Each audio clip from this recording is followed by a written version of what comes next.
Please welcome to the show, Caitlin Clark. Caitlin, did you ever What's think up, you'd guys? be back? Cheers. Excited to be back. Cheers. Don't worry. I got this nice throwback Gatorade can. Well played. Caitlin Clark just did what no one saw coming, and she did it live via Zoom in a no-holds-barred interview with WNBA legends Sue Bird and Diana Taurasi. From the second she appeared on screen, it was clear. This wasn't going to be your typical feel-good segment. It was raw, it was real, and it pulled back the curtain on everything from her transition to the WNBA to locker room rumors to what really went down in those gritty college matchups. All with Caitlin. Product placement. There we Well go. Our show loves it. Our show loves it. But what exactly did she reveal? And why is everyone in the basketball world buzzing about it right now? Stick around because Caitlin didn't hold back about a lot of things. About Paige Beckers, about Diana Taurasi, and even about the baseless lies Cheryl Swoops has been spreading about the team. Are you ready? Let's go.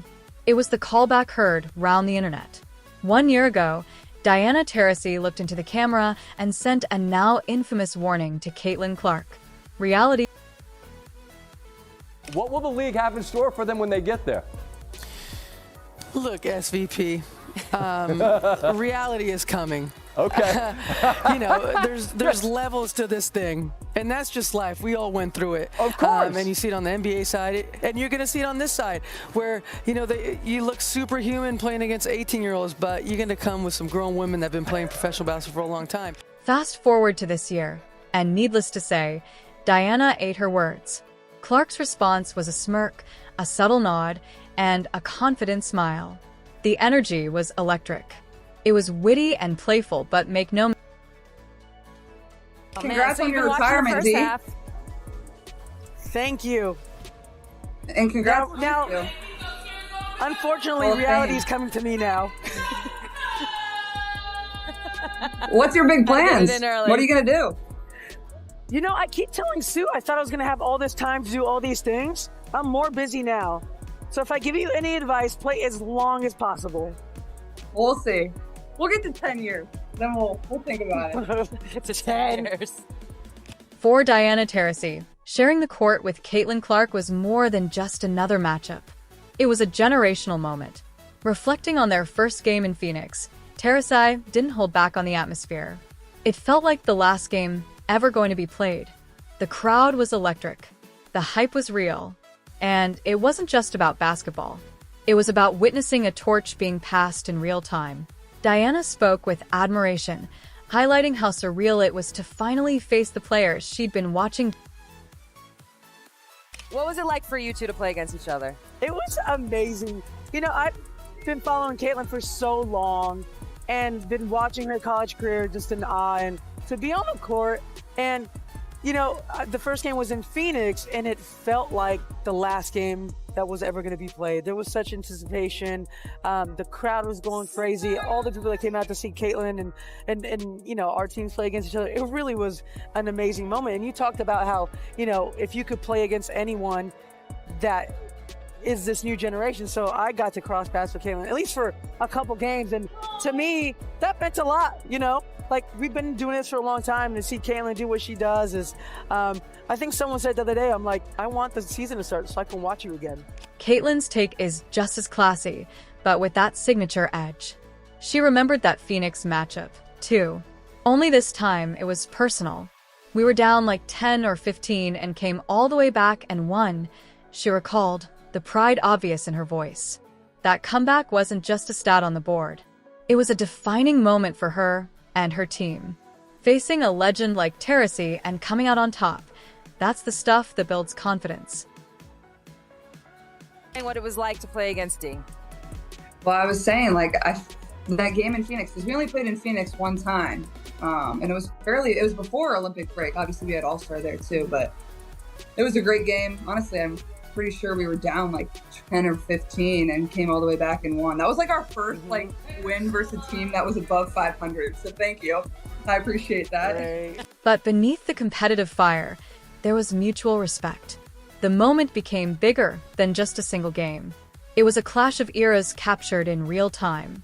Caitlin and Diana may be on different ends of their careers, but the impact they're both making is timeless. And as they joked and smiled through the memory, one thing was clear. This was more than banter. It was basketball's past and future. Caitlin, how excited are you for this next WNBA season? New head coach and Stephanie White. You added Natasha Howard, who Sue knows really well, DeWanna Bonner, which I know really well, Sophie Cunningham. I mean, it seems like, you know, from the outside, this roster's ready to compete now, which is easy for us to say. We know there's a process to get there, but like when you see that and you see those names come in, what does that make you feel like? Caitlin Clark is heading into the new WNBA season with more than just momentum. She's stepping in with firepower. Speaking about her revamped roster, she couldn't hide her excitement. New head coach Stephanie White, veterans like Natasha Howard and DeWanna Bonner, shotmakers like Sophie Cunningham, and defensive dynamos like Sydney Colson and Brianna Turner. Clark knows the names, and more importantly, she knows what they bring, but she also knows the challenge ahead. With 7 new players and a limited window to build chemistry, Caitlin's already in figure-it-out. Oh, well, I mean, obviously on paper we have a really good team, but, you know, you only have, I mean, we start training camp, I think, on the 27th, and then, like, we have a back-to-back of preseason games on May 3rd and May 4th. So it's like, you have a very short amount of time to put that together, and 7 new pieces, and whether we carry 11 or 12, like, more than half of our roster, like, that's, you know, that's a hard thing within itself, but we should be pretty good. And like, I'm excited about it. I think what we needed was, you know, we added a lot more experience. Like in the playoffs, we just didn't have that. We were a young group. Even Kels, like obviously with being with the Fever during her entire career, she hasn't really had the opportunity to play in a ton of playoff games. So having that, whether it's Sydney Colson, whether it's DB, whether it's Natasha Howard, whoever it is, I think having that experience is going to be really good for us and that leadership in the locker room. So I'm excited. And it's not just the mental game she's been leveling up, it's physical, too. When asked about that viral off-season photo where her arms looked unusually jacked.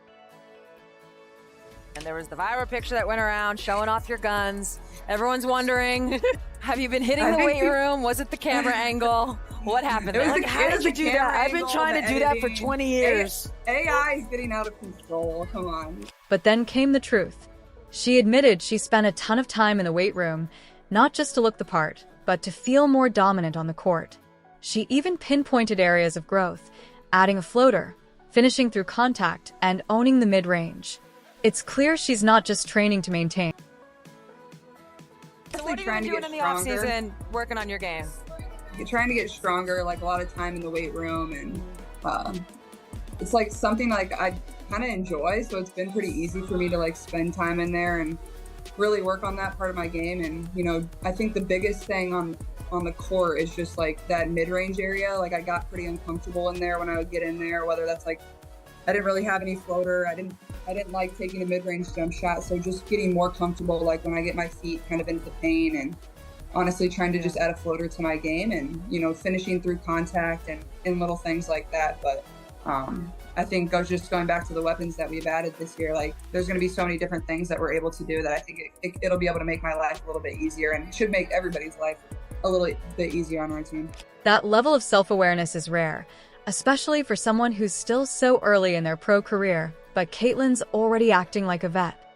I kind of enjoy it, she said of the grind, referring to both the physical prep and the leadership challenges that come with a star-packed roster. She knows expectations are high, but she's meeting them head-on. Remember that time when Cheryl Swoops was saying that the people in the Fever were like, y'all. That's not my point. There's a lot of other shit going on that players are like, this ain't where I want to be. Over there. Yeah. Yeah. Some So new that's, some new like shit's it's going a on lot. around there. It's a lot. Yeah. So you have players that are very significant on this Indiana Fever team that are like, I don't want to be here. This is where I want to be. Yeah. Well, Caitlin Clark finally addressed that head-on. Clip 12. She confirmed what we all knew all along. That whole week was like, Indiana, they don't get along, you know, all this. And I'm like, great. And then I'm like, this is the most together team I've ever seen. Is that one of the hardest things for you as a pro now? Just seeing all the narratives like that one, that your team didn't get along and just having to literally ignore it, deal with it, even though you know it's not true? Caitlin Clark didn't just join the conversation. She owned it in a room, well, a Zoom, with two of the greatest to ever do it. She proved that she's not just hype. She's sharp, she's grounded, and she's got the kind of edge that makes legends nod approval.